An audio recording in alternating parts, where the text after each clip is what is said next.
Hola, buenos días y bienvenidos a una nueva sesión de los Viernes Científicos. En primer lugar, disculpar el pequeño retraso, pero como es el Día Internacional de la Mujer, pues ha habido un acto ahora a las 12 en la puerta de la biblioteca y eso ha llevado a que nos retrasemos unos minutos.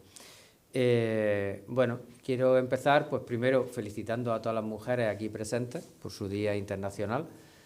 Y luego presentando a la mesa, en primer lugar a la ponente, que es compañera también de la universidad, a Cristina Quintas, y a mi derecha pues está la vicedecana de Ciencias Ambientales, María Jacoba Salinas, ¿no?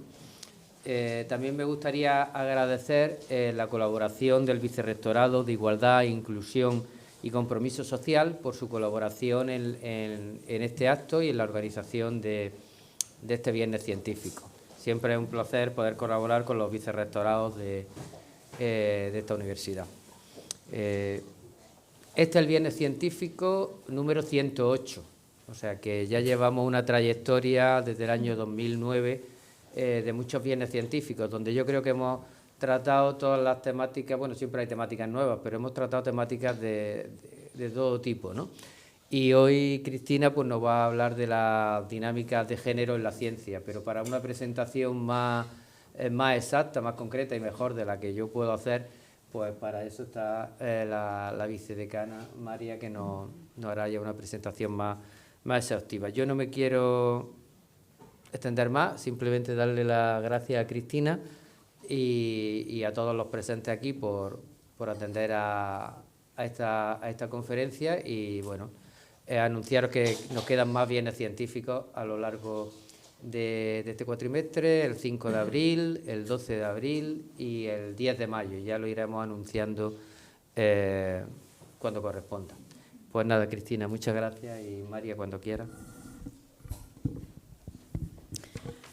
Bueno, buenos días a todos y a todas y felicidades a todas las mujeres.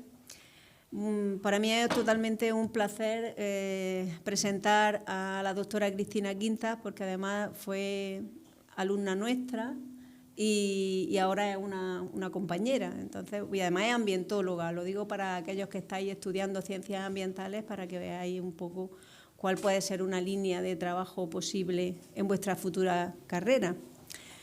Cristina es licenciada en Ciencias Ambientales y doctora en Ciencias Aplicadas y Medioambientales por la UAL. Es una investigadora en socioecología con una dilatada actividad científica. La socioecología es una rama de la ecología donde incorpora de forma casi indisoluble al componente humano.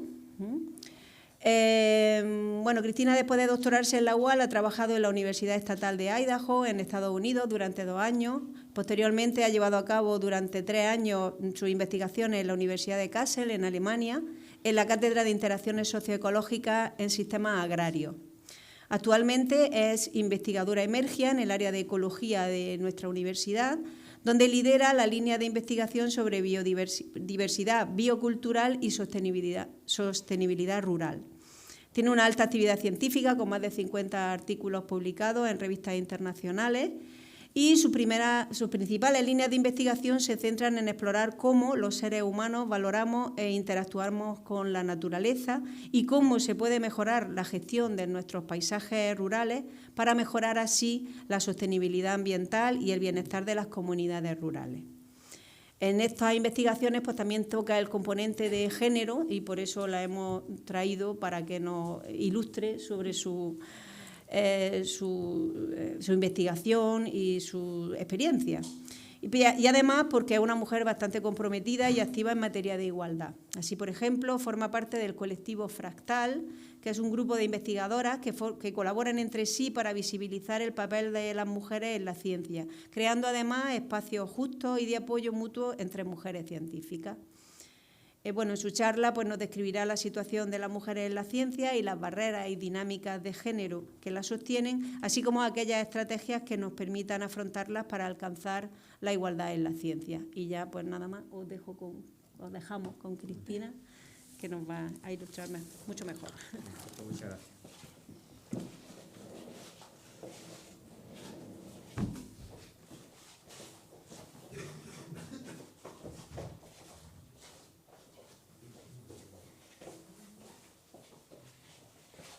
Hola, no sé si... ¿Me oís bien? Vale, pues primero muchas gracias a la Facultad de Ciencias Experimentales, también a la Unidad de Igualdad, al vicerrectorado y en particular a la vicedecana de Ciencias Ambientales, a María Jacoba Salinas, por haber pensado en mí y darme hoy este espacio en un viernes científico, en un día como hoy, el 8M, para poder hablar de mujeres y ciencia y de cuál es la situación actual de las mujeres. Y en especial he titulado la charla Generando conciencia, dinámicas de género en la ciencia, con la intención de poder ver cómo las mujeres actualmente hemos alcanzado muchas cuotas de igualdad, pero aún siguen habiendo un montón de dinámicas de género, tanto visibles como más invisibles, que todavía no nos permiten que hayamos alcanzado esas cuotas de igualdad que las mujeres necesitamos en ciencia. Podemos afirmar que existe un sesgo de género en las universidades. Esto no es una percepción, no es una idea, sino que se basa en datos. En las universidades españolas las mujeres únicamente representamos el 22,5% de las catedráticas de universidad. Es un dato muy bajo. Y además se explica muy bien por la distribución que las mujeres tenemos a lo largo de esta carrera científica. Aquí tenéis un gráfico que muestra en color más clarito a los hombres, el porcentaje de hombres, frente a las mujeres en color más oscuro, y en los inicios de la carrera investigadora las mujeres somos más, representamos prácticamente el 55% de estudiantes. Estos son datos del Ministerio del año 2023. Cuando empezamos la universidad y somos graduadas, somos más mujeres. Cuando hacemos el máster, seguimos siendo más mujeres. Incluso cuando llegamos a completar el doctorado. Y somos doctoras casi un 51% de los graduados. Sin embargo, a partir de aquí, la cosa empieza a cambiar. En los primeros puestos ya de profesor, ayudante doctor en las universidades, ya representamos el 44%. Y de nuevo, cuando está la barra en azul, no sé si voy a ver, pero bueno, la barra en azul que representa a las mujeres va disminuyendo hasta que las catedráticas, en el año 2023 ya éramos casi un 26%, que no está mal. Sabemos que esto está mejorando. Aquí podéis ver en un color un poco más oscuro el dato, comparando los datos del curso 2018-2019 al 2020-2021, y sabemos que este sesgo de género se está cortando, ¿vale? Los datos vamos a mejor. Pero aún así, esta tendencia es una tendencia que está establecida y que se repite tanto en el ámbito universitario como en el ámbito de los centros de investigación, como el CSIC. Tenemos una trayectoria en donde perdemos mujeres y no llegamos a esos puestos más altos de gestión y de poder. Yo he querido hacer un ejercicio para ver un poco qué paisaje teníamos aquí en la Universidad de Almería y he cogido los datos en particular del curso 2022-2023. Y aquí tenéis representado el total del personal investigador, que más o menos el año pasado éramos unos 933. No está incluido el personal técnico de apoyo laboratorio aquí, ¿vale? Y bueno, de este total de personal de investigador, el 29% más o menos es personal no permanente. Tienen plazas que no son permanentes. Y de esas plazas no permanentes, la mayoría, casi un 57%, son mujeres. Si miramos cómo se distribuyen estas plazas entre hombres y mujeres a lo largo de esos puestos en la carrera investigadora, aquí en la Universidad de Almería las mujeres somos el 58% de los estudiantes de doctorado, de investigadores predoctorales. Representamos el 52% de los investigadores postdoc, como es mi caso, por ejemplo. Seguimos siendo mayoría como profesor ayudante doctor, somos el 61%. Sin embargo, cuando ya seguimos avanzando en esa carrera, se reduce ese porcentaje, somos un 44% casi de los profesor contratado doctor. De profesor titular representamos el 46,5%, que no está mal, pero de nuevo en la figura de catedrático bajamos a ese 23%. Esta representación de las mujeres en las posiciones de investigación se repite de nuevo en las posiciones de gestión en el ámbito universitario. Las mujeres solo somos el 23% de las directoras de institutos universitarios. Solo somos el 35% de las directoras de departamento. En el caso de vicedecanas y subdirectoras de centro, sí que hay igualdad y representamos el 50%. Sin embargo, cuando volvemos a subir en esos puestos de decanas y directoras de centro, solo somos el 35%. En cuanto a vicerrectoras, alcanzamos el 42%, pero de nuevo rectoras, que es, ¿no?, el puesto de mayor poder en el ámbito universitario, solo somos el 23%. Se ha hablado mucho de que esta situación y esta distribución desigual de hombres y mujeres a lo largo de la carrera tiene que ver con un llamado techo de cristal, ¿no?, que es como un techo invisible que evita que las mujeres lleguemos a esos puestos de poder. Hoy yo quiero aquí mostraros otro concepto que es menos conocido, que es el concepto de suelo pegajoso, que se refiere a todas aquellas barreras y limitaciones que las mujeres experimentamos a lo largo de esta carrera y que hacen que no lleguemos a esos puestos de poder y, y a esa igualdad, ¿no?, en los puestos más altos. Y voy a hablar primero de un conjunto de barreras, limitaciones que son más visibles, son estructurales y parece que las conocemos, pero luego hay otro grupo de barreras que son sesgos implícitos, que son mucho más difíciles de ver, de percibir y que prácticamente no sabemos que los tenemos, pero que están ahí y también limitan esta carrera. El primer efecto importante que las mujeres sufrimos es el efecto de la maternidad y paternidad, porque no tiene el mismo efecto en hombres y mujeres tener hijos. Aquí tenéis un estudio, resultados de un estudio que se realizó en Estados Unidos, donde se analizó en más de casi 850 científicos en áreas de STEAM, de ciencia, tecnología, ingeniería y matemáticas, qué efecto tenía la paternidad y la maternidad en su carrera. Lo que vieron es que en el 43% de los casos las mujeres científicas abandonaban la carrera académica después de tener su primer hijo. También había un efecto sobre hombres, pero este efecto bajaba únicamente al 23% y solamente 23% de los hombres que tenían el primer hijo abandonaban esta carrera. Y cuando esos hombres no tenían hijos, bajaba al 16%. También descubrieron que las madres de niños pequeños tenían un 35% menos de probabilidades de obtener un puesto permanente en la academia.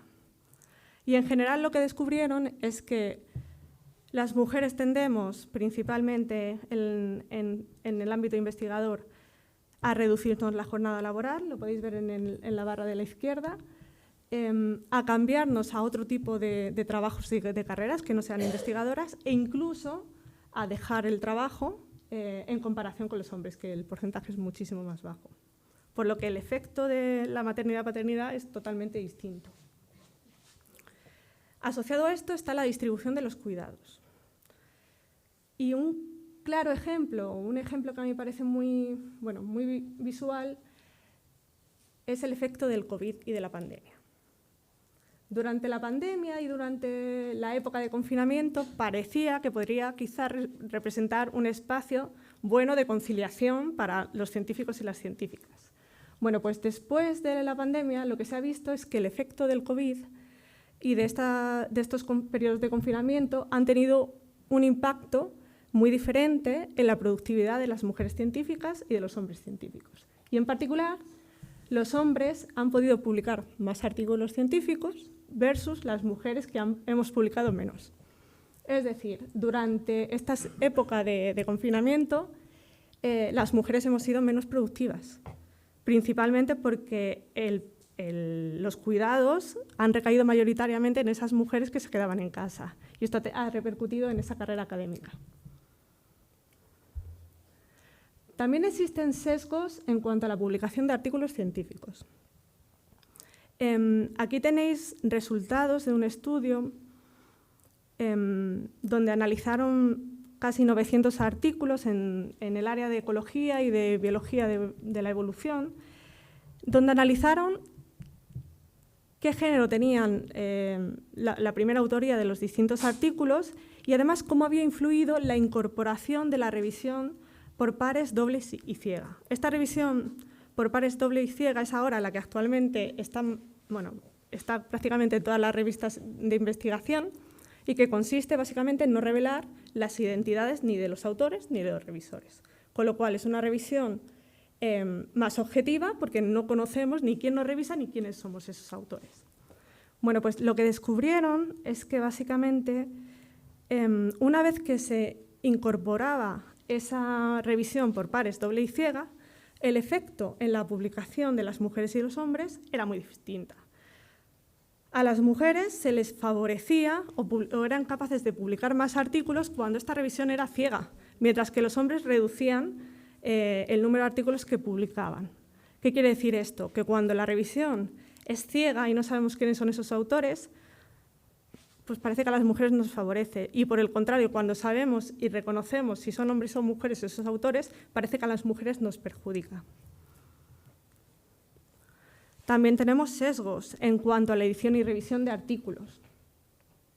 En general, las revistas científicas invitan a menos mujeres como revisoras de artículos. Estos son también resultados de otro trabajo en donde agruparon una base de datos de revistas de la Unión Americana Geofísica y analizaron también cuál era el género de esas autorías. Descubrieron que únicamente el 20% de los revisores eran mujeres y que este sesgo, además, estaba determinado por dos cosas. Primero, porque tanto hombres como mujeres autoras sugerían menos nombre de mujeres. Es decir, tendemos a decir menos nombres de mujeres que puedan revisar un artículo científico. Y luego, por otro lado, los editores tendían a sugerir menos nombres de mujeres. Pero esto, además, era incluso más acuciado cuando esos editores eran hombres. Es decir, se promovían menos nombres de mujeres para revisar. Aquí también tenéis otro trabajo que analizó cómo había evolucionado. En este caso es una base de datos a gran escala con más de 8 millones de artículos en ciencias naturales, ciencias sociales y humanidades, y analizaron la evolución de la coautoría y del liderazgo de autores por género. En gris tenéis la autoría masculina y en blanco la autoría femenina. Se ve claramente, ¿no?, cómo ha ido aumentando a lo largo del tiempo, cada vez publicamos más, cada vez tanto hombres como mujeres publicamos mucho más. Sin embargo, encontraron bastantes sesgos. Por un lado, encontraron que las mujeres únicamente representábamos ese 22% de autorías. Y después que encima, cuando esos artículos solo eran de un único autor, ese porcentaje se reducía al 17%.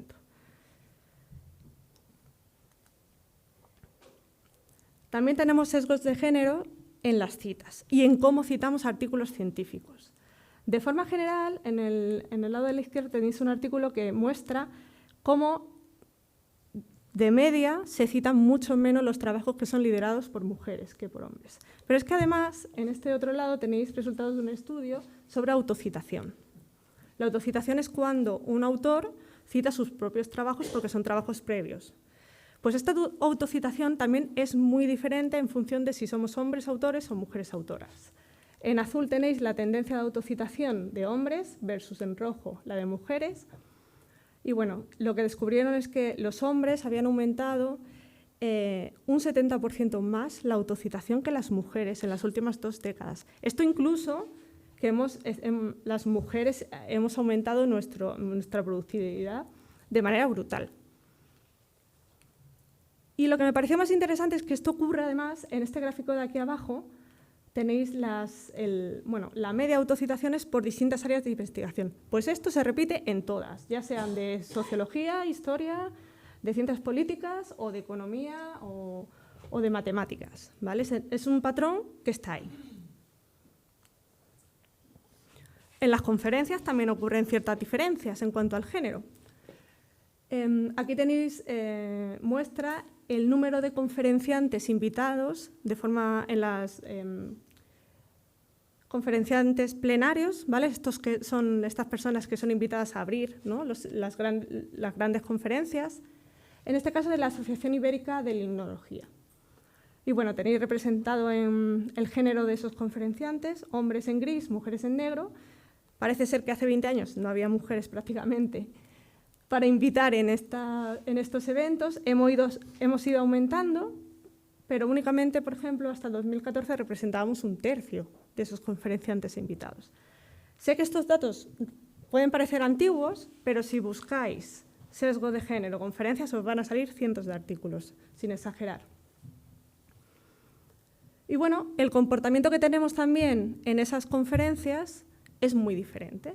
Aquí tenéis resultados de un estudio donde analizaron el número de preguntas que se realizaban dentro de estas conferencias científicas. Y lo que encontraron es que los asistentes masculinos hacían 1,8 veces más preguntas por cada pregunta de una mujer. Es decir, los hombres tienden a hacer 2 veces más preguntas que una mujer, que yo creo que no sorprende a nadie. Yo, por lo menos, es una percepción que tenía. Pero además, lo que me sorprendió más es que esto era un sesgo que se mantenía aun cuando se tenía en cuenta la experiencia de los que hacían las preguntas. Y no se corregía. Es decir, hombres que eran jóvenes investigadores seguían haciendo 2 veces más preguntas que mujeres que a lo mejor tenían una larga carrera investigadora, con lo cual es un sesgo, bueno, que a mí me sorprende mucho.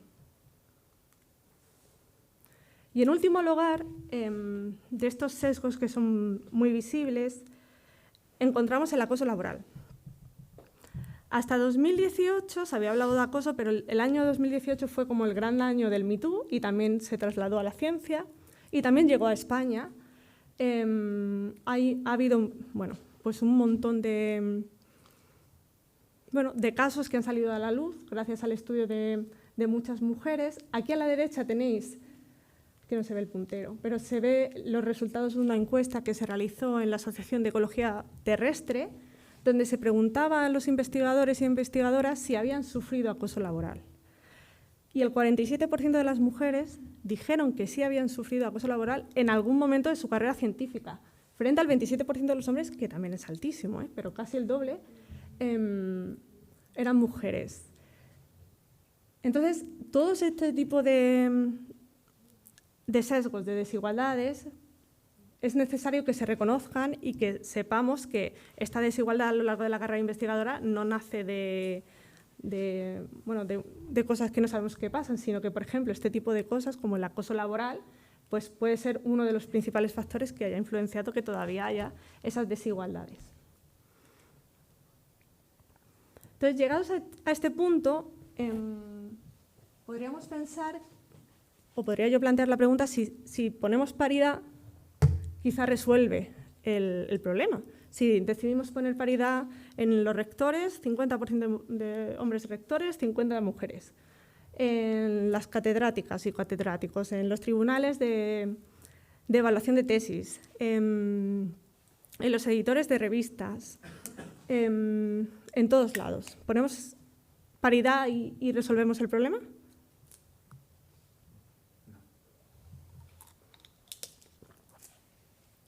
Pues no es tan fácil, porque existen una serie de sesgos, de desigualdades que se conocen como sesgos implícitos, que son sesgos que todos tenemos, todas y todos tenemos, y que no percibimos, y que necesitamos reconocer antes de poder trabajarlos.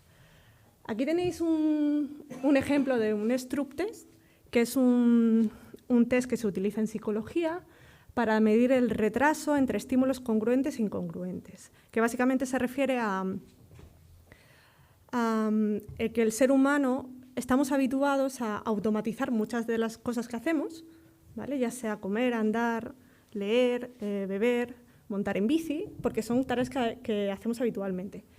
Lo que hace este test es tratar de medir la diferencia del tiempo entre una actividad que tenderíamos a tener automatizada con un estímulo que aparece que no es congruente, que tenemos que reaccionar y frenar esa automatización, ¿vale? Sería algo así. Si yo, por ejemplo, os pido que leáis, que me digáis el color que aparece en cada una de esas palabras y que lo hagáis de la forma más rápido posible, quizás sea muy fácil, ¿no? Verde, rojo, azul, rosa, amarillo, ¿no? Es sencillo, lo podemos hacer rápido. Si os pido que lo hagáis ahora con la parte de abajo del recuadro, verde, rojo, azul, amarillo, negro no, azul. Es difícil, ¿por qué? Porque tenemos una asociación ya hecha entre la palabra de ese color con el color. Y cuando nos descuadran esa asociación, tenemos que reaccionar, ¿vale? Y tenemos que corregir la automatización, ¿no? Como ese sesgo implícito. Bueno, pues es parecido a esos sesgos implícitos ¿vale? Que son todas esas ideas, pensamientos que tenemos sin darnos cuenta y asociamos con el comportamiento de otras personas o con otras personas. Estos autores, Banachik y Greenwald, desarrollaron la prueba de asociación implícita, que básicamente es una encuesta, es un test muy sencillo que mide estas actitudes inconscientes o implícitas. Son preferencias automáticas o sesgos que todos tenemos pero que no sabemos que tenemos o que no reconocemos que tenemos. Además es un test súper sencillo, corto, que todo el mundo podéis hacer. Si estáis interesadas, en esa web de abajo de la Universidad de Harvard hay muchísimos tests y cada uno puede hacer un test, elegir, evaluar su sesgo hacia el género, la edad, la orientación sexual, el origen, el color de piel, lo que sea. Y aquí tenéis resultados de ese test realizado para ver el sesgo de género en ciencia. En este caso, con más de 600.000 tests hechos a distintos individuos. ¿Qué encontraron? Bueno, pues que el 70% de media de los individuos tenían un test que asociaban hombre con ciencia y mujeres con arte. Es decir, de forma inconsciente asociamos lo científico con lo masculino y a las mujeres con el arte, de forma sin darnos cuenta. Aquí tenéis otro ejemplo de otro estudio donde querían evaluar el efecto de estereotipos de género en un mercado experimental, donde había que contratar a distintas personas en base a una tarea matemática, aritmética, que se les pedía que hicieran. De media, tanto hombres como mujeres que se planteaban en ese experimento, esa tarea aritmética la hacían igual de bien. Sin embargo, cuando tenían que hacer la elección de esos individuos, si en el caso de que se viera la apariencia física de esas personas, con lo cual se sabía qué sexo o género eran, de forma general se tendía a contratar 2 veces más a los hombres que a las mujeres, por defecto, sin tener en cuenta nada más que la apariencia. Esta discriminación se mantenía incluso cuando se les pedía a esas personas que explicaran cómo habían realizado esa tarea matemática. ¿Por qué? Bueno, pues porque parece que los hombres tendían a sobreexpresar y a alardear un poco mejor de ese desempeño que habían realizado frente a las mujeres. Y lo que es peor, la discriminación se reducía, pero no se eliminaba cuando se daban todos los datos de cómo se había realizado la prueba matemática. Es decir, se daban los datos exactos de cómo cada individuo había realizado esa prueba aritmética y aún así se seguían contratando más hombres que mujeres, aunque de media se hubiera hecho igual de bien la tarea. Aquí a lo mejor me podríais decir que a lo mejor una solución a esta problemática podría ser que las mujeres empezáramos a mostrar actitudes un poco más masculinas, más seguras de nosotros mismos, quizá un poco más agresivas para promocionarnos más. Bueno, pues también se ha visto que esto es perjudicial para la carrera de las mujeres y que de forma general las mujeres que asumen comportamientos un poco más masculinos, más agresivos, a menudo experimentan reacciones negativas. ¿Por qué? Pues porque se enfrentan a estereotipos de género que no están bien vistos y no están bien aceptados en la sociedad. Con lo cual, que yo empiece a comportarme de otra manera tampoco es la solución para que se me tenga en cuenta. Aquí tenéis resultados de un estudio donde analizaron si existían sesgos de género asociados a la voz. Lo que hicieron es evaluar cómo distintos timbres de voz se asociaban a distintas palabras y cómo eran percibidos. ¿Qué encontraron? Bueno, que las voces más bajas, más graves, que de forma natural son innatas en los hombres, pues estaban asociadas con competencia, capacidad de liderazgo e inteligencia.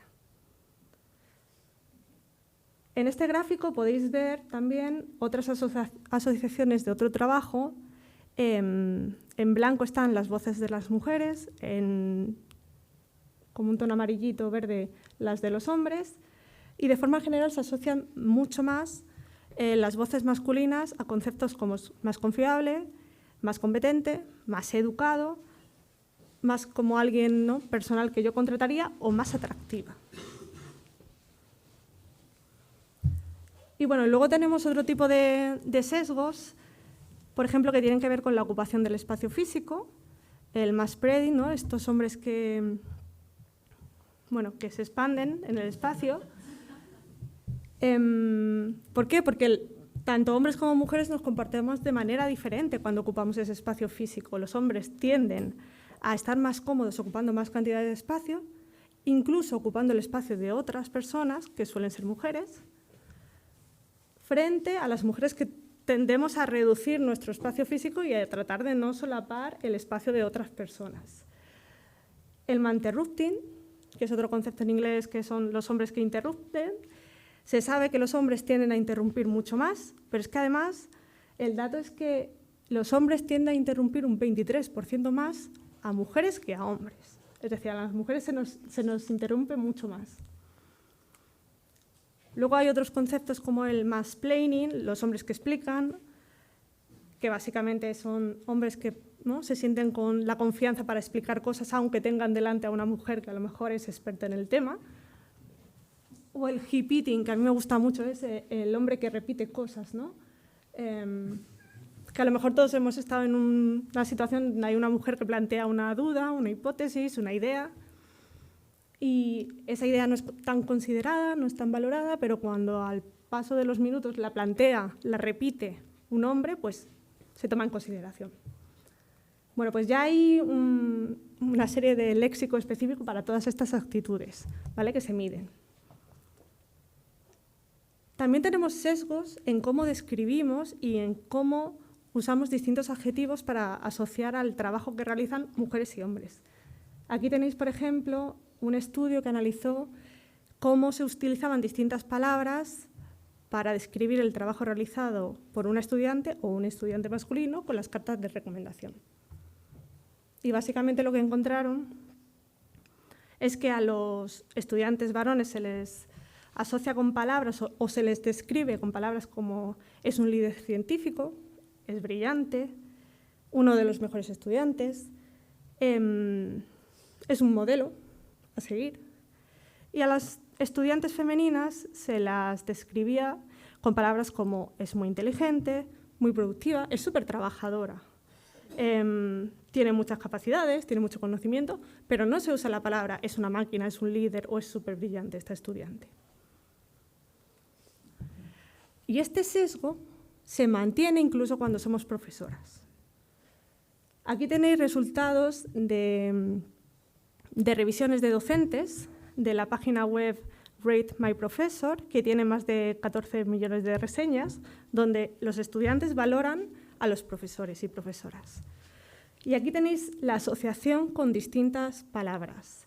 En naranja están, el valor medio de las mujeres, en azul el de los hombres, y, por ejemplo, la asociación con palabras como brillantes, un profesor brillante es un genio, se asocia mayoritariamente con los profesores hombres, y además esto pasa a lo largo de todas las disciplinas científicas, prácticamente. Alguna cambia, pero hay un patrón súper claro.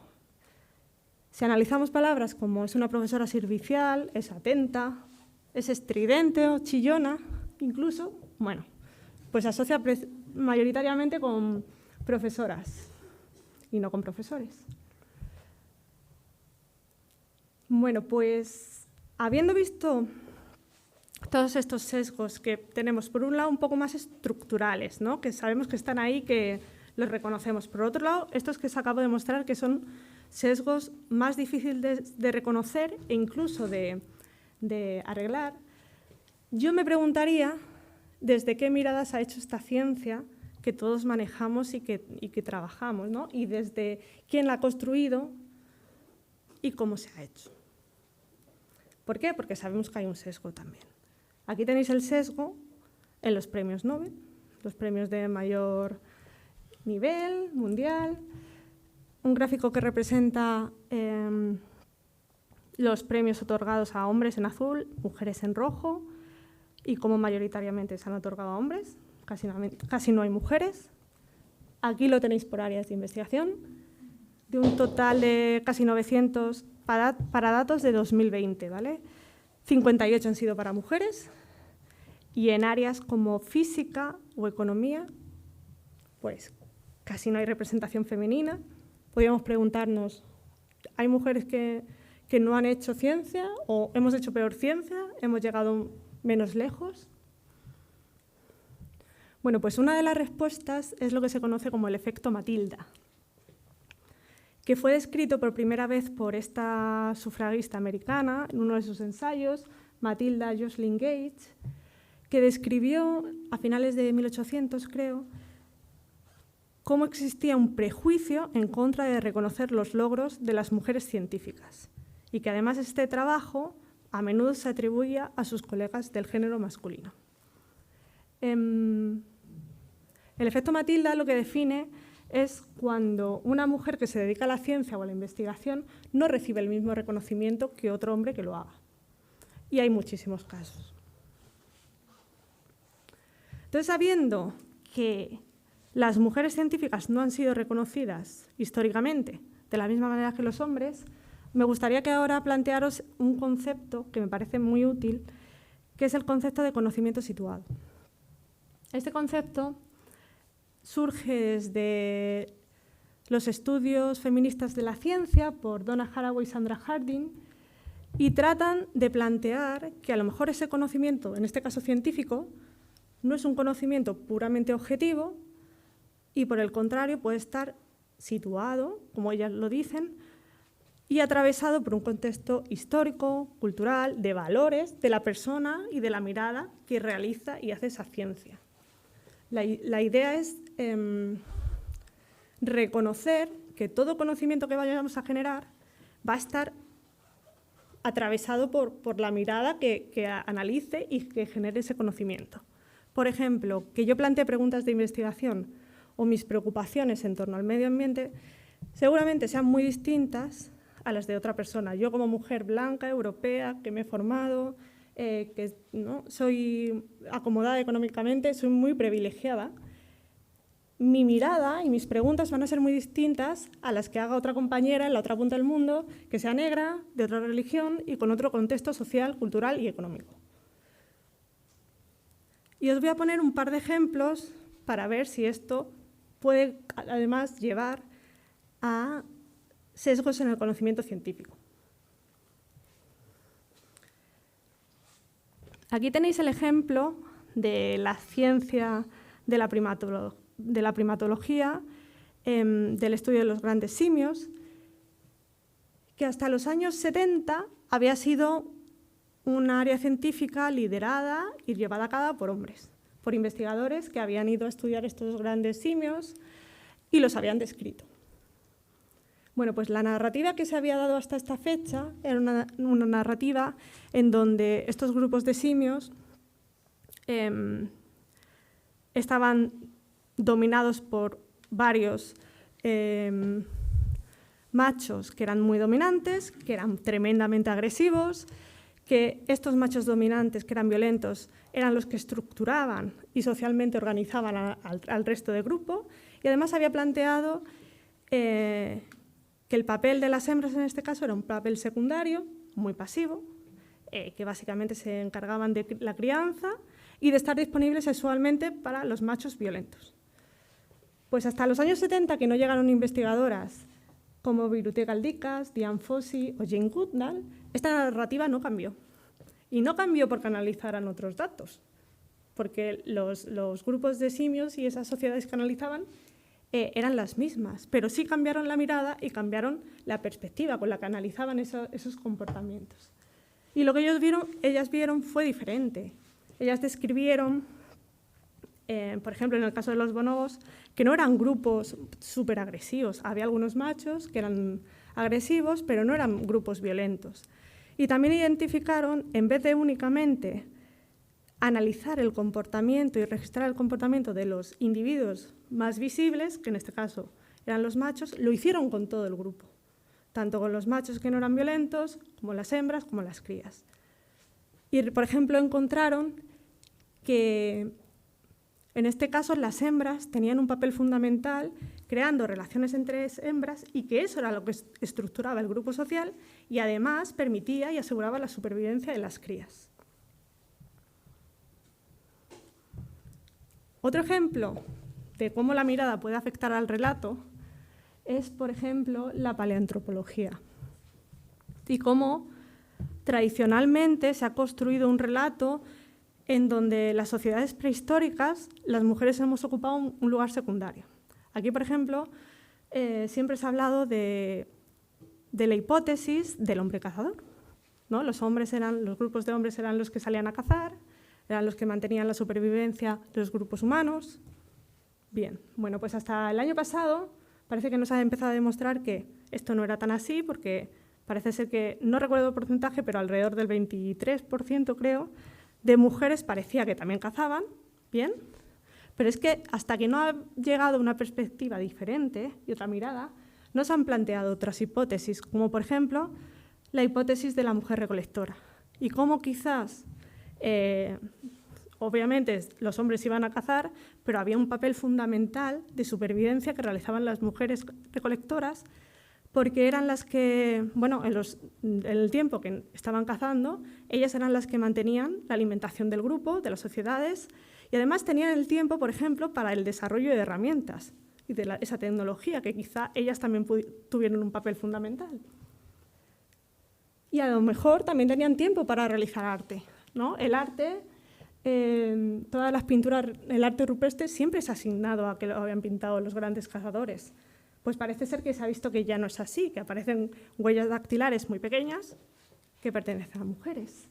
O, por ejemplo, os he puesto el ejemplo de esta Venus del Paleolítico, que siempre se había descrito como ejemplo de feminidad, fertilidad, desde una visión masculina.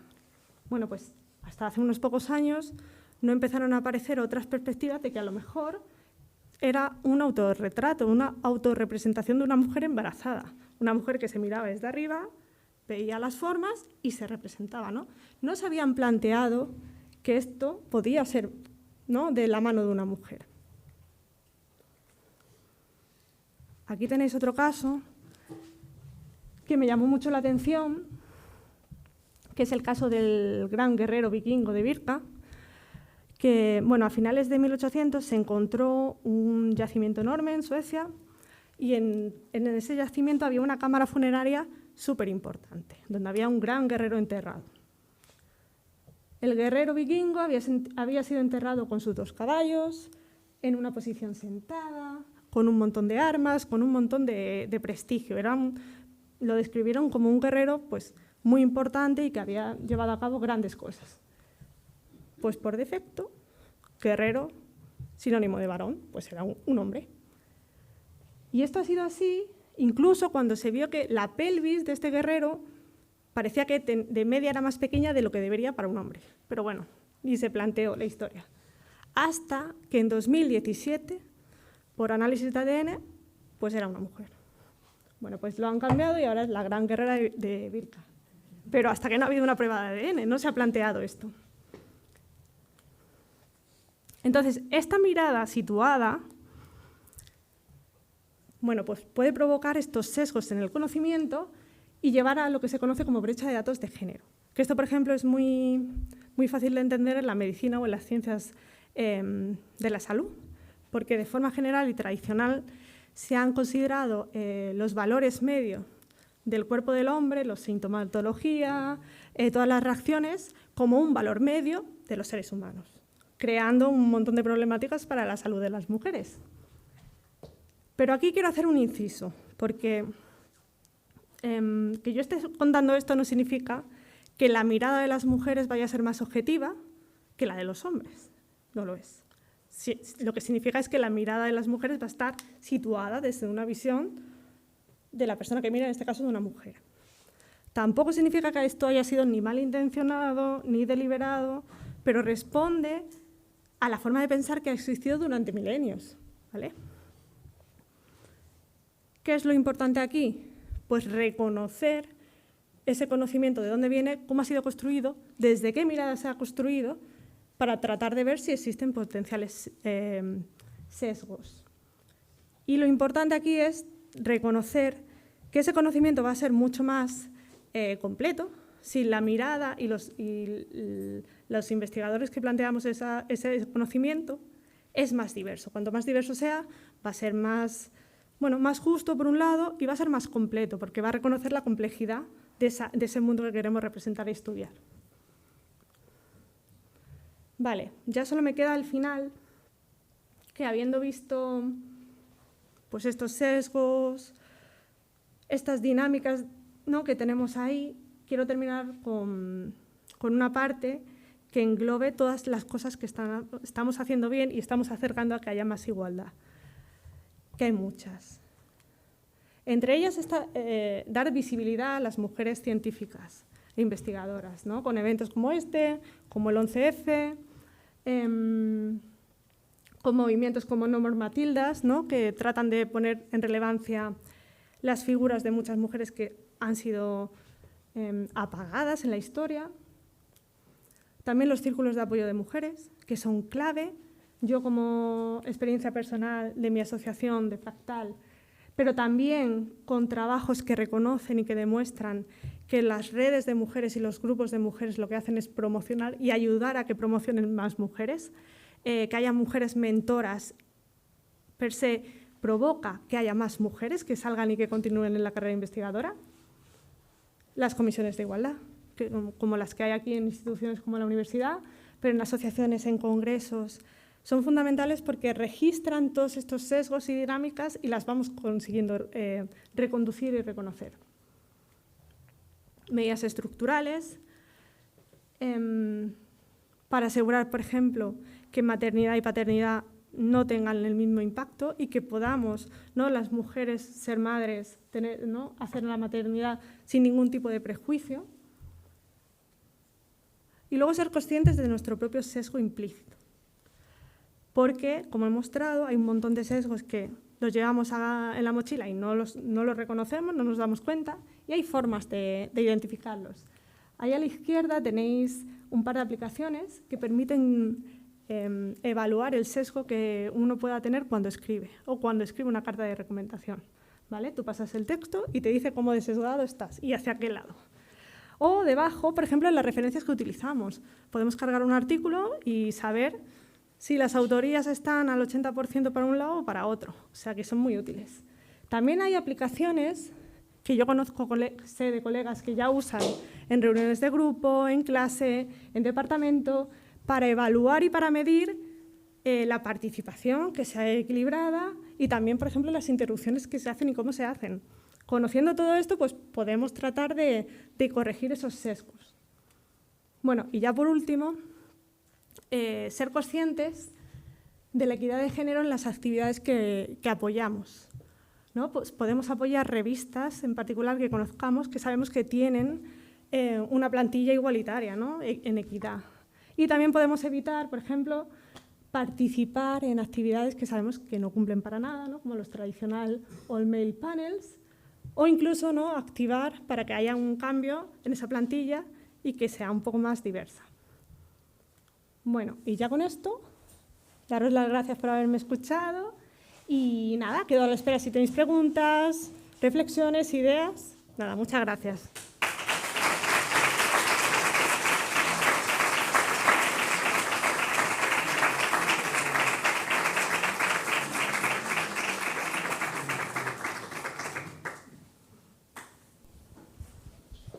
Van a traer un micro. No sé si alguien tiene una pregunta, un comentario, idea. Bueno, muchas gracias, Cristina. Ha sido muy interesante. Yo he descubierto cosas de mí y de mi percepción que no conocía, desde luego. ¿Alguna pregunta?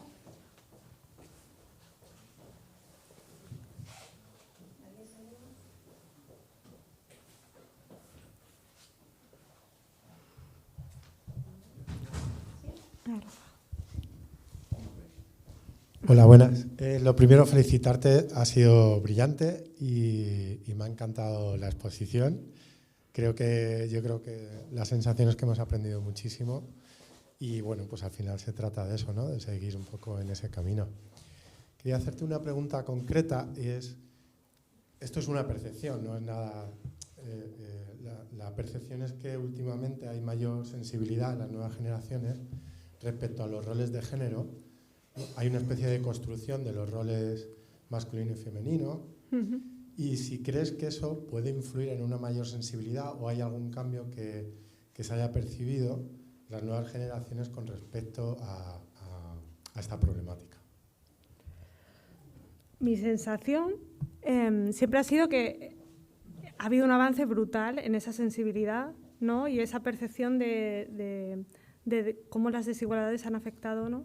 Y creo que la juventud y yo lo que he visto es que pues parecía que eran más claras, ¿no? Pues ese apoyo al feminismo y un poco más luchadoras reconociendo esas desigualdades. Pero es verdad que han sacado encuestas hace muy poco de cómo todavía, o repuntes en contra de ese avance que yo percibo y que yo no percibo, por ejemplo, aquí en el ámbito universitario no lo percibo para nada. Pero sí es verdad que los datos indican que todavía estamos muy lejos, que hay, no recuerdo exactamente el dato, pero era aproximadamente el 50% de los chicos en el instituto rechazaban, ¿no?, el feminismo y pensaba que les perjudicaba a ellos. O sea que creo que tenemos esa doble mirada entre, para mí yo percibo un avance claro, pero por otro lado creo que los datos de alguna manera todavía no apoyan ese avance. Gracias.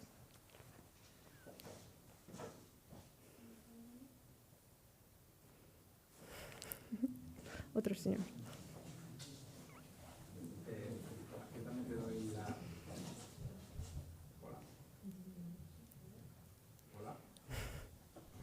Hola, yo también te doy la enhorabuena, Cristina. Yo creo que no hay más ciego que el que no quiere ver después de la charla que has dado. Me interesa mucho el concepto de conocimiento situado. El ejemplo que has puesto de los primates es como súper interesante. Y me pregunto si ese conocimiento situado también crees que ocurre en el modelo de ciencia que tú realizas, que es la socioecología. Y hasta qué punto algunos de los retos que tenemos dentro del cambio global, cambio climático, esa mirada de conocimiento situado también se ve implícito en el tipo de preguntas que están ahora mismo encima de la mesa o si ese conocimiento situado no se ha demostrado todavía en este modelo de ciencia. Totalmente, porque yo he contado parcialmente qué significa conocimiento situado y cómo ha afectado en referencia al género. Pero el conocimiento situado va mucho más allá y, por ejemplo, habla de la invisibilización de otro tipo de conocimientos, como conocimientos tradicionales indígenas, que han sido totalmente ignorados por la ciencia, y también de otro tipo de diversidades más allá del género, por ejemplo, gente de otras razas, de otro color, de otro tipo de diversidades. Porque también, no lo he dicho, pero la ciencia está construida sobre una mirada blanca y occidental también, aparte de mayoritariamente masculina, y eso tiene un sesgo. O sea que totalmente, mi mirada... Y yo creo que tenemos un reto enorme en tratar de incorporar una mirada mucho más diversa en este aspecto, porque solo tenemos que ver un poco el entorno en el que nos movemos, ¿no? Por ejemplo, en la universidad, como muy poco diverso. Cada vez somos más diversos, es cierto, pero eso tiene un sesgo totalmente. Así que sí, habría que... Hay un sesgo brutal en la investigación que yo hago.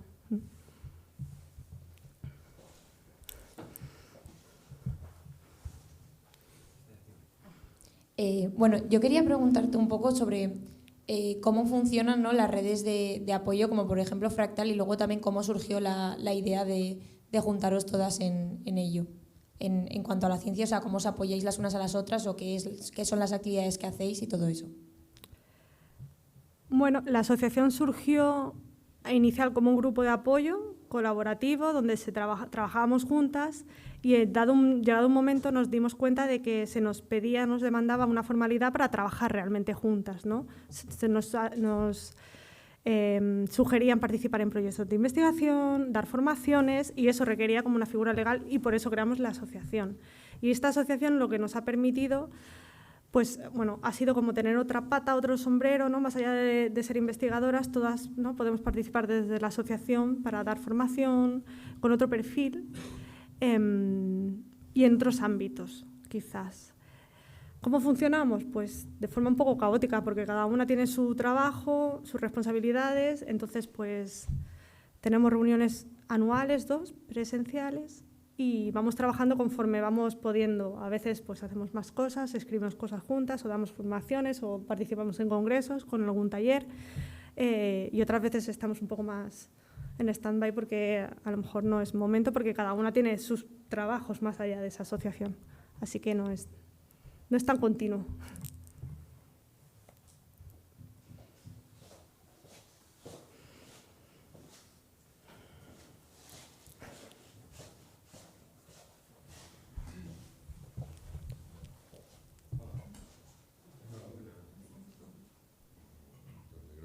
Enhorabuena por tu charla.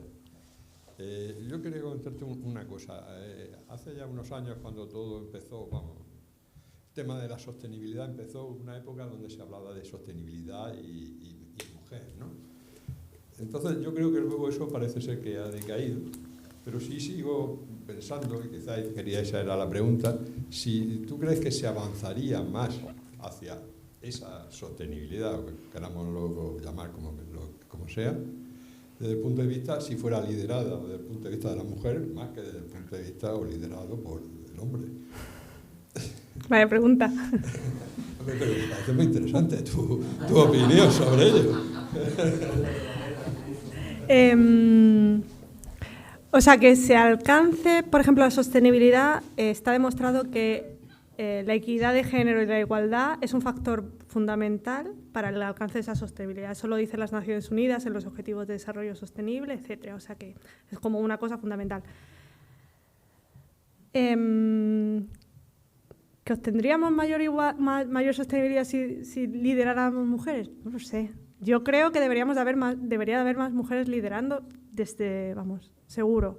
Más que hombres, no tiene por qué. O sea, yo no lo percibo así, pero sí que creo que faltan muchas mujeres participando en esa gestión, en el liderazgo de muchas actividades científicas y de gestión de planificación universitaria, que creo que vamos, propondrían muchos cambios y sería un poco más distinto. Pero también esa sostenibilidad se alcanzaría, por ejemplo, si hablamos a nivel medioambiental, si incorporáramos más allá de mujeres diversas y mayor diversidad, más allá de, ¿no? Por ejemplo, pues gente indígena, otro tipo de conocimiento y otro tipo de perspectivas, que ahí sí que necesitaríamos, ¿no? Como tener diversidad de miradas, que ya se está haciendo poco a poco, pero que aún así no. O sea que, no sé si te he respondido.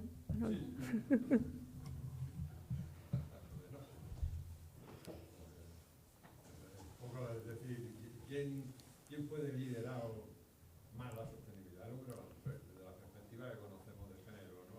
Actualmente.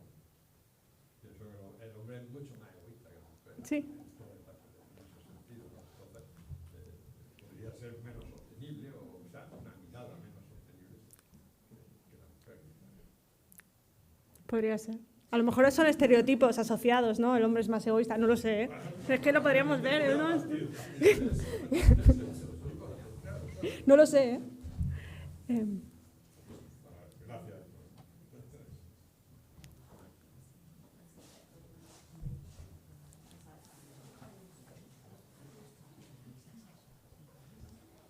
Yo tenía una pregunta. ¿Consideras que la diferencia, o sea, la desigualdad,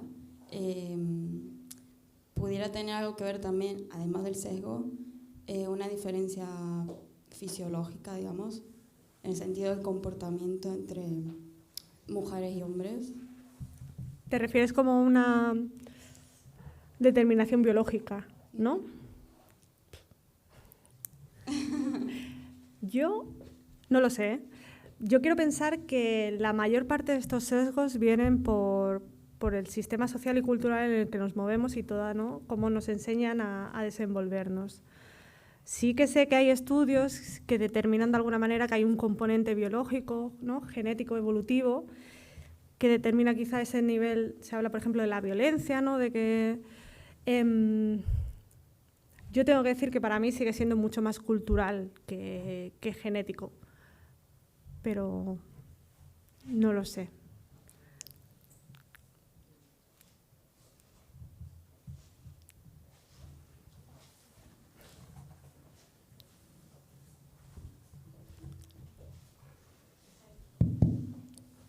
Hola, Cristina.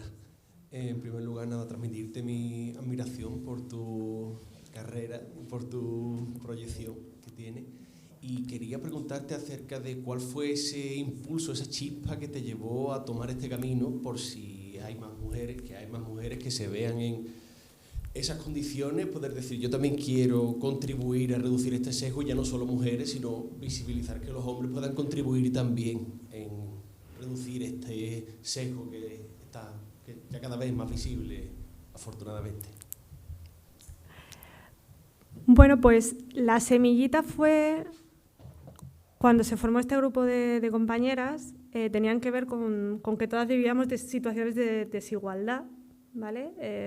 Pero no las manifestábamos. Empezamos a manifestarlas, fueron claras, que todas más o menos vivíamos unas de una manera, otras de otra, otras con más intensidad, menos. Y por eso empezamos a tener un poco más de conciencia sobre esta problemática y quisimos actuar. A mí me motivó también mucho que yo pudiera, o sea, esta no es mi línea principal, ¿no?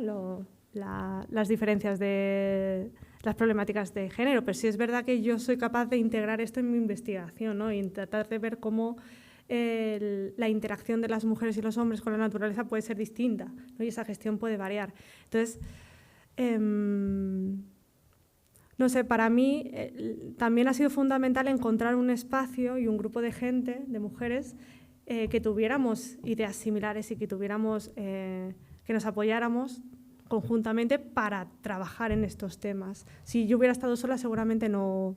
Por eso también es fundamental que haya espacios también en la universidad, no sé si hay asociaciones, pero nosotras empezamos con un grupo de lectura, sin más, que queríamos leer sobre feminismo en ciencia, desigualdades, y empezamos así. Y esto ha ido evolucionando. Entonces, que haya espacios que se creen estas dinámicas, ¿no?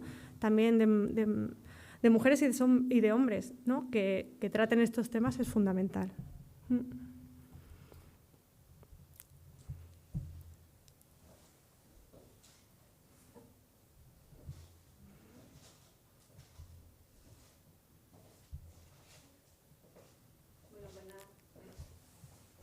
Yo sí quería hacerte una pregunta en relación a las estadísticas que has puesto, los datos que has puesto al principio de cómo cambia el porcentaje de representación de mujeres en la universidad y cómo hay un cambio importante, y yo personalmente siempre creo que está relacionado con la maternidad. La maternidad y la corresponsabilidad. Me gustaría saber cuál es exactamente tu percepción en ese sentido y qué peso le darías a ese momento, porque me da la sensación de cuando tiene lugar eso, la paternidad o la maternidad en una familia, ahí es donde hay una definición de roles muy clara, pero incluso las mujeres nos ponemos en el rol más de cuidadora que el hombre. Entonces, ¿qué peso se le da? Es verdad que hay otros muchos aspectos que tú has trabajado muy bien, pero esa corresponsabilidad, esa maternidad, ese momento, ¿como cuánto de peso crees tú que puede tener? No recuerdo exactamente, pero hay artículos que lo miden, Ariane, pero muchísimo. O sea, creo que es uno de los efectos clave que hacen que, sobre todo porque se ve claramente, ¿no?, que las mujeres somos doctoras, profesora ayudante, y ya a partir de ahí parece que, ¿no? ¿Por qué? Porque son las épocas y las etapas, ¿no?, donde se asume la maternidad. Respecto a los cuidados, sí que hay esos roles. El problema yo creo que también tiene que ver con las medidas que se van implantando poco a poco, pero, por ejemplo, que las bajas de maternidad y maternidad no estén bien trabajadas y no se asegure que tú puedas coger... Yo, por ejemplo, como investigadora postdoctoral, si yo me cojo una baja, pierdo parte del proyecto. O sea, que ahí hay cero conciliación y cero protección, ¿no? Para promover esa maternidad. Y en cambio, en el caso de los hombres, pues pueden cogerla más corta y no les implica tanto. Pero vamos, a mí me parece que es uno de los factores que más peso tiene pero no en la universidad o en la ciencia, en todo. O sea, en todo. Yo creo, de hecho, no lo he puesto porque había muchísimo, pero yo creo que tengo localizado varios estudios que es que te miden claramente cómo ese efecto, y es uno de los principales. Hay muchos más, ¿no? Implícitos que he querido mencionar, el acoso, un montón de cosas, pero vamos, el efecto de las paternidades es súper importante. ¿Alguna pregunta más?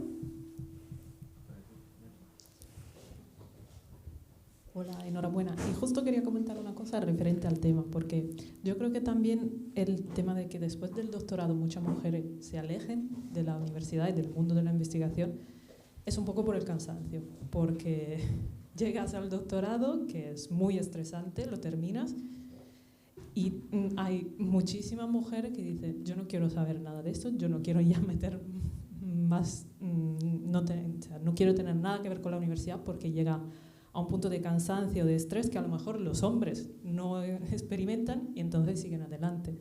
Porque hablabas del suelo pegajoso y yo creo que ese también es un factor bastante interesante, mucho más difícil de medir, pero que además de la maternidad y de la conciliación, creo que también en el tema de sufrir mucho más con respecto a los hombres, y creo que también de ser un poco más proactiva en ese sentido, de decir, estoy en un ambiente, en un entorno tóxico, me quiero alejar, es mucho más fácil, entre comillas, para las mujeres que para los hombres, y quizá eso también pueda ser una de las razones por las que hay esa tijera increíble y que hay muy pocas mujeres que lleguen. Y también, no sé si lo has mencionado, pero también el número de patentes de mujeres es muy bajo con respecto al número de patentes de hombres, que también... ¿Por qué será? ¿Porque los hombres no quieren o las mujeres no se sienten valoradas o no se valoran a sí mismas para decir, pues firmo yo también la patente? O sea, hay muchos factores que, además de los más prácticos de medir, que como pueden ser la maternidad y conciliación, son mucho más psicológicos, que es mucho más difícil medir, que pueden influir. Y quería preguntarte también si has estado en varios entornos en todo el mundo y qué diferencias notas si hay, que a lo mejor es todo igual. Gracias. Respondiendo a tu primer argumento, yo creo que también contextualizar que la carrera académica se ha convertido en como una carrera larguísima, ¿no? Que tienes que llegar a los 40 años habiendo migrado, ¿no? Tienes que como cumplir un montón de requisitos, que eso además, si quieres, ¿no?, formar una familia, suele ser mucho más complicado y, bueno, hay gente que lo hace, pero mucha gente se queda en el camino precisamente por lo que tú dices de cansancio, pero también porque tiene unos requisitos que mucha gente no puede llevar a cabo sin más. ¿Y tu segunda pregunta? El contexto. Sí, mira, sobre todo que me llevé un chasco. En Alemania trabajando me di cuenta de que el contexto era súper machista comparado con España. O sea, yo no tenía ni en mi entorno, en mi departamento, prácticamente ni una mujer. O sea, aquí a lo mejor somos menos profesoras, pero allí casi no había. Y era un contexto hipermasculinizado totalmente, o sea, jerarquizado. O sea, que hay contextos muy similares en funcionamientos, pero muy masculinizado totalmente. Y yo que pensaba que precisamente Alemania, ¿no?, era un país más avanzado en eso, y me di cuenta de que no. Y luego, mirando las estadísticas, te das cuenta de que en particular en la investigación, pero en el resto de cosas seguían siendo las mujeres las que asumían las bajas totales, los hombres no cogían bajas por maternidad, y había un montón de cosas que me di cuenta, y era un entorno súper hostil para que una mujer llegara allí a ser profesora de la universidad. Era dificilísimo. ¿Por qué? Pues porque eran entornos muy masculinizados.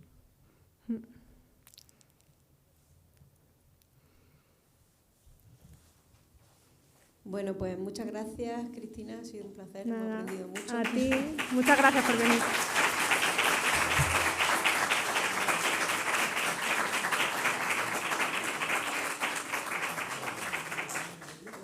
esperemos que con estos actos pues también aportemos un grano de arena al avance.